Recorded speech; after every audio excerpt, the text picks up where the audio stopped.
In Reviving Social Hope, Ronald Aronson takes stock of the current state of U.S. society, attributing the rise of Donald Trump to a steep decline in participatory democracy throughout the 20th century and offering a blueprint for restoring hope to the body politic.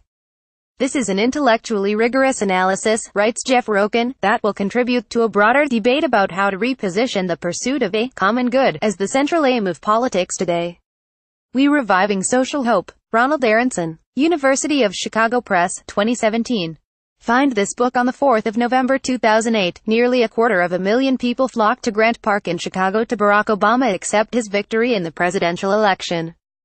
After more than 2 centuries of slavery and another 150 years of racial exclusion, many in the audience openly wept with joy at the sight of the first African-American U.S. president. To a worldwide television and radio audience consisting of tens of millions, President-elect Obama announced, "This is our moment, this is our time, to reclaim the American dream and reaffirm that fundamental truth, that while we breathe, we hope, and where we are met with cynicism and doubt, and those who tell us that we can't, we will respond with that timeless creed that sums up the spirit of a people: yes, we can." After generations of struggle, sacrifice and the audacity of hope, undertaken by countless Americans against ignorance, intolerance and the politics of division, Barack Obama took the presidential oath of office on the 20th of January 2009. 7 years later, voters in the United States elected Donald Trump, an anti-liberal populist. What explains the abrupt and radical political departure?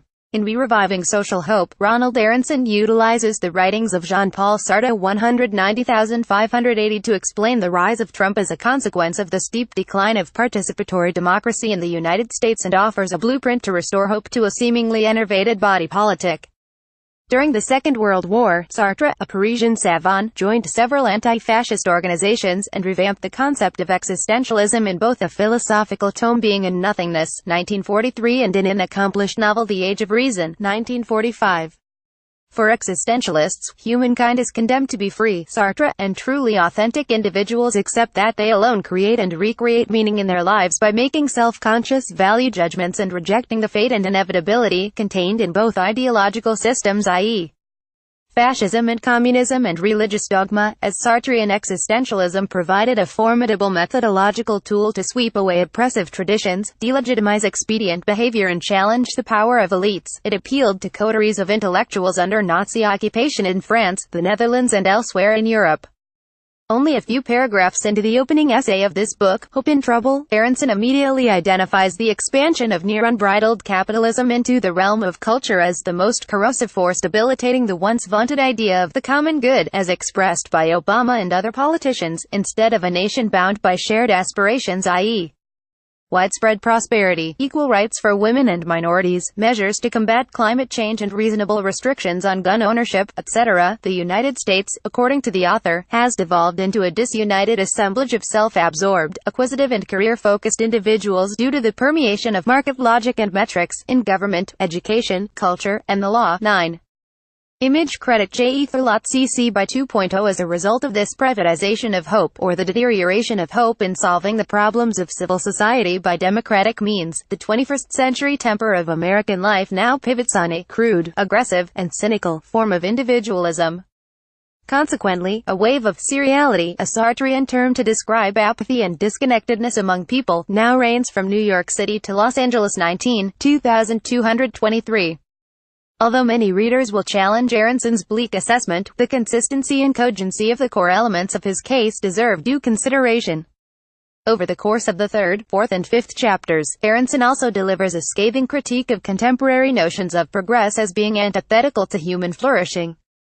Despite an impressive 30-year increase in life expectancy, 49 to 79 years from 19 million 2016, and an unparalleled record of wealth creation from 194,575 in the U.S., the author nevertheless attacks the modern idea of progress as a transmogrified, elitist drive-in, capitalist enterprise bent on overdevelopment and maximizing profits at the expense of both workers and the environment. 8081, 13135.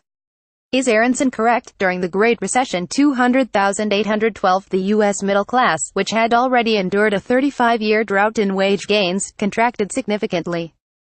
While the economy has rebounded to some degree, many workers, who still face working longer hours and paying higher premiums for health insurance than the previous generation, lack the financial means to purchase big-ticket items, home and cars, or save for retirement. Partly as a result of corporate influence on politics, the richest 1% now control more than 20% of all U.S.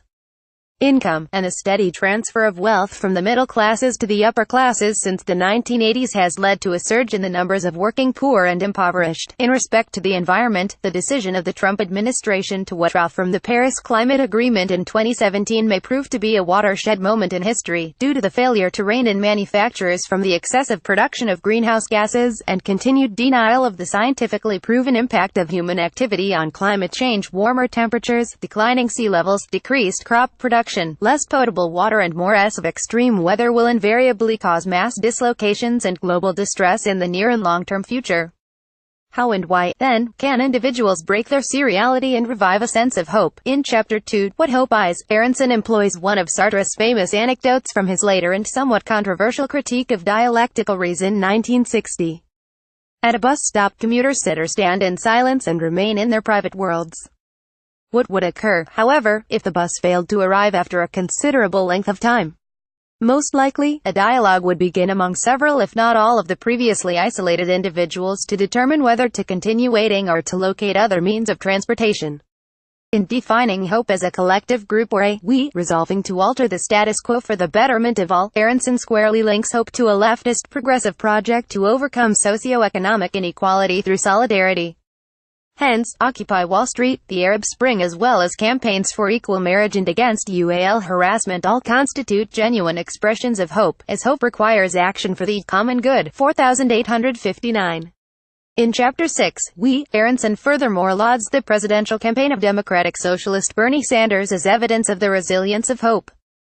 By mobilizing the latent idealism of millions of young people around policies anchored in the common good, i.e., universal health care, tuition-free college education, and the public financing of elections to remove the corrupting influence of corporate donations, the progressive movement behind Senator Sanders stands as a potent, countervailing force to the anti-hope political currents of Trumpism. 176. If conservative and main critics simply dismiss reviving social hope as an outdated, leftist creed, their evaluation will be at least partly mistaken. Through an intellectually rigorous analysis, Aronson has contributed to our understanding of modern America by illuminating how social and economic cynicism generates disillusionment and seriality, passive silence across the political spectrum. At the same time, his investigation yields tangible insights into the decline of empathy in the United States over the past few decades. To create a more just and socially responsible country, it will be necessary for Americans to once again embrace the virtues of hope, civility, citizenship, and persistence for the benefit of both the United States and the entire world. As such, reviving social hope will hopefully be only one of a number of forthcoming critical monographs seeking to stir a robust debate on how America can rediscover its raison d'etre as we the people, and re-establish the common good as both a means to and an end of politics. Jeff Roquen is an independent scholar based in the United States. Read more reviews by Jeff Roquen.